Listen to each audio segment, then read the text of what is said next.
Hello, everybody. Welcome to Joe Talk Football. Injuries.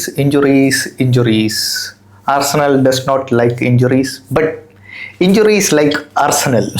എന്താ പറയണം, 7 പ്ലെയേഴ്സാണ് totally ഇപ്പോൾ ഇഞ്ചേർഡ്. അതിൽ 4 പ്ലെയേഴ്സ് നീ ഇഞ്ചുറി. ഇറ്റ്സ് വെരി അൺയൂഷ്വൽ എന്നാണ് അർട്ടറ്റ പ്രസ് കോൺഫറൻസിൽ പറഞ്ഞത്. ഞാനിപ്പം കുറച്ച് വറീഡായി തുടങ്ങി. കാര്യം ശരിയാണ്, നമുക്ക് നല്ല സ്ക്വാഡ് ഡെപ്ത് ഉണ്ട്, അതുണ്ട് എന്നൊക്കെ പറയാമെങ്കിലും നമ്മുടെ ഫോർവേഡ് പ്ലെയേഴ്സാണ് ഇതിൽ കൂടുതൽ ഇഞ്ചേർഡ്. ഞാൻ ഇപ്പം ലിസ്റ്റ് പറയാം. നോനി മെഡുവെക്കെ, മാർട്ടിൻ ഓഡെഗാർഡ്, സുബമെൻഡി, നമ്മുടെ ഇപ്പം ഗ്യോക്കറേസ്, പിന്നെ കൈ ഹാവേർട്സ്, പിന്നെ ഹേസൂസ്, മാർട്ടിനെലി. മൊത്തം 7 പ്ലെയേഴ്സ്.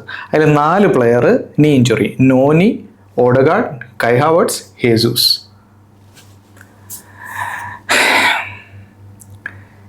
ഇതിനിപ്പോൾ ഒരു പോസിറ്റീവ് നോക്കുക എന്ന് പറഞ്ഞു കഴിഞ്ഞാൽ ഇറ്റ്സ് വെരി ഡിഫിക്കൽട്ട്. എന്നാലും ഒരു പോസിറ്റീവ് എന്താണെന്ന് വെച്ച് കഴിഞ്ഞാൽ, ഒരു കളിയും കൂടെ കഴിഞ്ഞ് കഴിഞ്ഞാൽ നമുക്ക് നേരെ ഒരു ഇൻ്റർനാഷണൽ ബ്രേക്കിലേക്ക് പോകാം.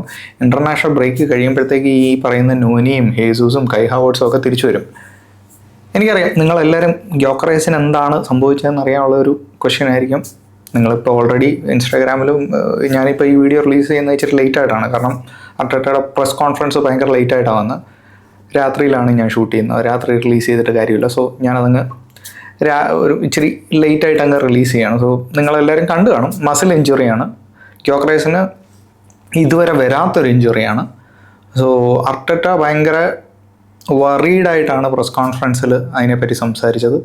നാളെ സ്കാൻ എടുക്കും. സ്കാൻ എടുത്ത് റിസൾട്ട് നോക്കിയിട്ട് അതിൻ്റെ തക്കതായിട്ടുള്ള നെക്സ്റ്റ് നടപടികൾ എടുക്കും എന്നാണ് പറഞ്ഞത്. അപ്പം അടുത്ത കളിയും കാണാൻ യാതൊരു ചാൻസും ഇല്ല ഗ്യോക്കറേസിന്. It's really sad. കാരണം എന്താണെന്ന് വെച്ച് കഴിഞ്ഞാൽ, കഴിഞ്ഞ കളി ബേൺലിയോടുള്ള കളിയാണ് എൻ്റെ അഭിപ്രായത്തിൽ ഗ്യോക്കറേസിൻ്റെ ദ ബെസ്റ്റ് ഓവറോൾ പെർഫോമൻസ് നമുക്ക് കാണാൻ പറ്റിയത്. ആ കളി അങ്ങോട്ട് കഴിഞ്ഞത് ആരാണ്ട് കണ്ണു വെച്ചതുപോലെ. ഷിറ്റ് മാൻ, ഇഞ്ചുറി. എത്രയും പെട്ടെന്ന് തിരിച്ചു വരട്ടെ എന്ന് പ്രാർത്ഥിക്കാമെന്നല്ലാതെ അതിനകത്ത് ഇനി കൂടുതൽ പറയാനൊന്നുമില്ല. സംഭവിച്ചതെല്ലാം ഗുഡിന്, ഇനി സംഭവിക്കാൻ പോകുന്ന ഗുഡിനെന്ന് നമുക്ക് ആശ്വസിക്കാം. നമുക്കിനി ഗെയിമിലേക്ക് വരാം. ഈ ഗെയിമിലേക്ക് വരുമ്പോൾ നമ്മൾ ഇന്ന് രാത്രിയിൽ നാളെയെന്നും പറയാമല്ലേ, കാരണം രാത്രിയിലാണല്ലോ ഗെയിം നടക്കുന്നത്. സോ നമ്മൾ നേരിടാൻ പോകുന്നത് സ്ലാവിയ പ്രാഹയാണ്. സ്ലാവിയ പ്രാഹ അവരുടെ ലീഗിൽ, ചെക്ക് ലീഗിൽ അവർ ഇതുവരെ ഒരു കളി പോലും തോറ്റിട്ടില്ല. 14 കളി കളിച്ചിട്ടുണ്ട്. 14 കളിയിൽ ഒരു കളി പോലും അവർ തോറ്റിട്ടില്ല. പിന്നെ എവയാണ് കളിക്കുന്ന, അവരുടെ അറ്റ്മോസ്ഫിയർ അടിപൊളിയാണ്. സോ ഇതൊക്കെ ഒരു കൺസേണിങ് ഫാക്ടർ തന്നെയാണ്. പിന്നെ നമ്മുടെ ഇഞ്ചുറീസ്, ഒട്ടും മോശമല്ലാത്ത ഇഞ്ചുറീസും നമുക്കുണ്ട്. ഇവർ ഹോമിൽ ഇതുവരെ തോറ്റിട്ടില്ല. ചാമ്പ്യൻസ് ലീഗിലും 3 കളിയാണ് അവർ കളിച്ചത്. അതിൽ 2 ഡ്രോ, 1 ഡിഫീറ്റ്. ആ ഡിഫീറ്റ് ഇന്റർ മിലാൻ എവേ ആയിരുന്നു. അവരുടെ ഇന്റർ മിലാൻ്റെ ഹോമിൽ വെച്ചിട്ടായിരുന്നു. സോ ഒരു ടീമിനെ കുറച്ച് കാണാൻ പറ്റത്തില്ല. This is very important. Slavia പ്രാഹ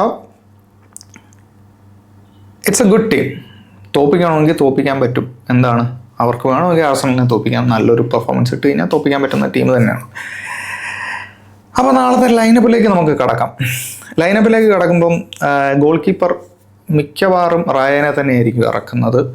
നാളത്തെ കളി ഇറ്റ്സ് ഇമ്പോർട്ടൻറ്റ്. കാരണം നമ്മൾ ഈ പോയിന്റ് സെക്യൂർ ചെയ്താലേ അടുത്ത ബയർ മ്യൂണിക് കളിയിലേക്ക് പോകുമ്പോൾ നമുക്ക് കുറച്ചുകൂടെ റിലാക്സ്ഡ് ആയിട്ട് കളിക്കാൻ പറ്റും. So it's really important. നാളത്തെ കളി ഒരു കുറച്ച് സ്ട്രോങ്, ഉള്ളതിൽ ഏറ്റവും സ്ട്രോങ്, ഇഞ്ചുറീസൊക്കെ ഉണ്ടെങ്കിലും ഉള്ളതിൽ ഏറ്റവും സ്ട്രോങ് ടീമിനെ ഇറക്കുക എന്നുള്ളത് ആയിരിക്കും അർട്ടറ്റയുടെ ഫോക്കസ്. സോ റായനെ ഇറക്കാനായിരിക്കും മിക്കവാറും അർട്ടറ്റ പ്രിഫർ ചെയ്യുന്നത്. കെപ്പ ആയിരിക്കത്തില്ല.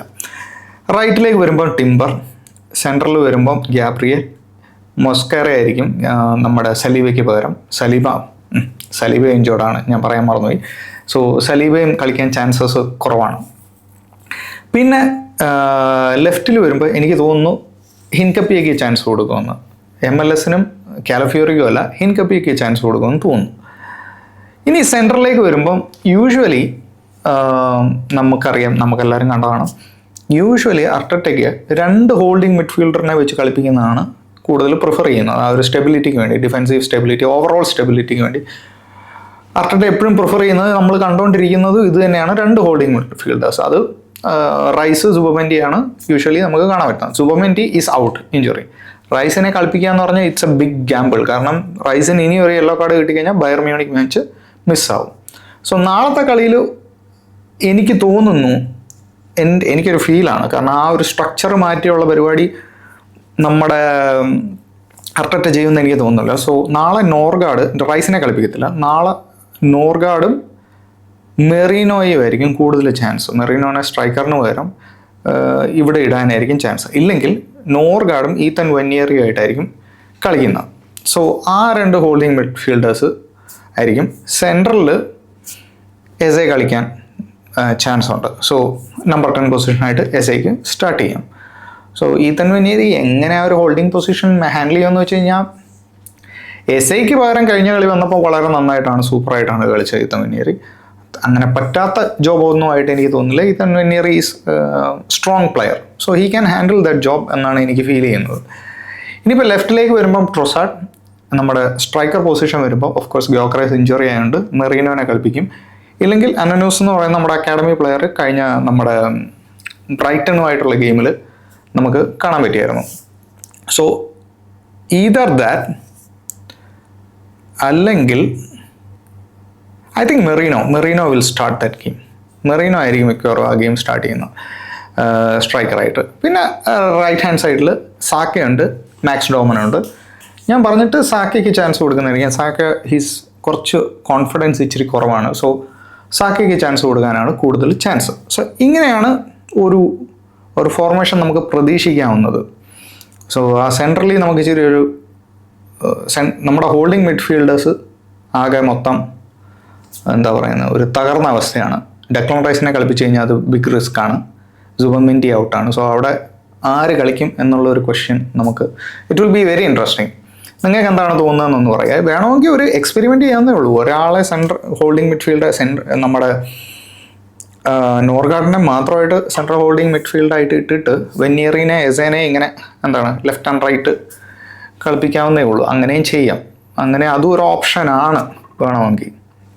അല്ലെങ്കിൽ നോർഗാർഡ് മെറീനോ സ്ട്രൈക്കറായിട്ട് നമ്മുടെ ട്രൊസാർഡ് കളിക്കാം. ലെഫ്റ്റ് വിങ്ങിൽ ഈത്തൻ വെന്യേറിനെ കളിപ്പിക്കാം. സോ അങ്ങനെ ഒരു ഓപ്ഷൻ ഉണ്ട്. എന്തായാലും ഒരു എക്സ്പെരിമെൻറ്റ് ചെയ്തേ പറ്റൂ ഇത് ഈ ഗെയിമിൽ. കാരണം ഇഞ്ചുറീസ് ഇത്രയും ഉള്ളത് കൊണ്ട് it's going to be interesting നാളത്തെ game. Let's see how it's going to be. Injuries ഒരു ബിഗ് കൺസേൺ ആണ് എല്ലാവർക്കും. നമ്മൾ റിയലി വറീഡാണ്. കാരണം നമ്മൾ നല്ലൊരു ഫോമിൽ വന്നുകൊണ്ടിരിക്കുകയാണ്. ആ ഫോം തകരാതിരിക്കാൻ ഈ ഇഞ്ചുറീസൊക്കെ നമുക്കൊന്ന് കുറച്ച് കൊണ്ടുവരണം ഇവരുടെ അതിനു വേണ്ടി എല്ലാവരും ഒന്ന് പ്രാർത്ഥിക്കുക. അല്ലാതെ ഇപ്പോൾ എന്ത് പറയാം. Thank you guys, thank you so much for watching. അപ്പോൾ നിങ്ങൾക്ക് എല്ലാവർക്കും ഈ വീഡിയോ ഇഷ്ടപ്പെടുമെങ്കിൽ ലൈക്ക് അടിക്കാം. അതുപോലെ തന്നെ സബ്സ്ക്രൈബ് ചെയ്യാത്ത കുറേ പേരുണ്ട്. Please do subscribe. ഈ നാളത്തെ ഗെയിമിന് ഞാൻ വാച്ച് അലോങ് പോകുന്നുണ്ട്. സോ വാച്ച് അലോങ്ങിനെ നമുക്ക് കാണാം. Take care guys.